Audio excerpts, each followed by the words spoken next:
noyabr oyi kelyapti, hovliga qanaqa daraxt ekish kerak? Shu savolingizga men javob bermoqchiman.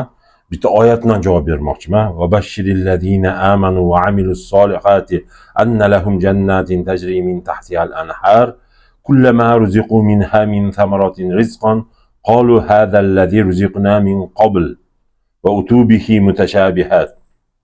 Ya'ni Alloh taolo bu haqida aytadiki, Qur'onda mana Baqara surasida 3-betda mo'min musulmonlar jannatga kirganda jannatda mevalar bo'lar ekan, jannatda mevalar bo'lar ekan. O'sha mevalarni olgan paytda jannatda ham daraxtlar bor.